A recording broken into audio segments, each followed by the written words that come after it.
एक संख्या लेते हैं 7 और इसको 3 से भाग यानी कि डिवाइड करते हैं। यहां हम विभाजन की विधि को एक अलग तरीके से समझने की कोशिश करेंगे।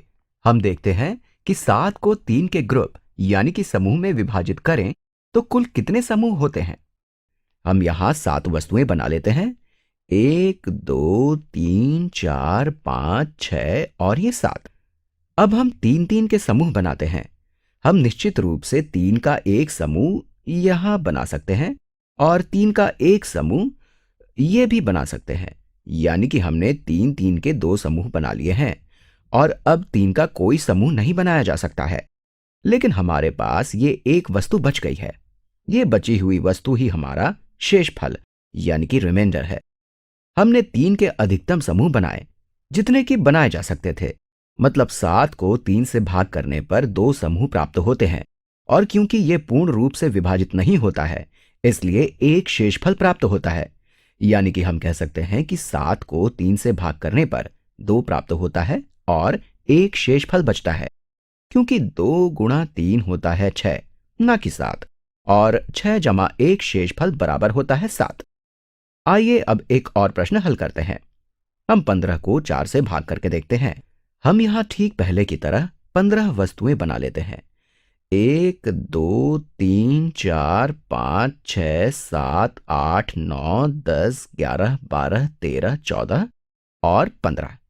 अब इनको 4 4 के समूह में विभाजित कर लेते हैं। ये 4 वस्तुओं का पहला समूह, ये दूसरा समूह और ये तीसरा समूह है। लेकिन हम यहां चौथा समूह नहीं बना सकते हैं। मतलब कि ये बची हुई वस्तु शेषफल यानी कि रिमाइंडर है और अब कोई समूह नहीं बनाया जा सकता है। यहां 3 वस्तुएं बची हैं। इसका मतलब यह हुआ कि 15 को 4 से भाग करने पर 3 प्राप्त होता है और 3 शेषफल बचता है। 4 गुणा 3 होता है 12 और पूरे 15 होने के लिए 3 और चाहिए, यानी कि 3 शेषफल चाहिए।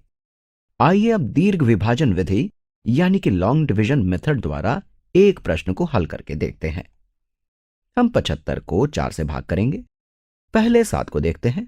4 गुणा 1 होता है 4।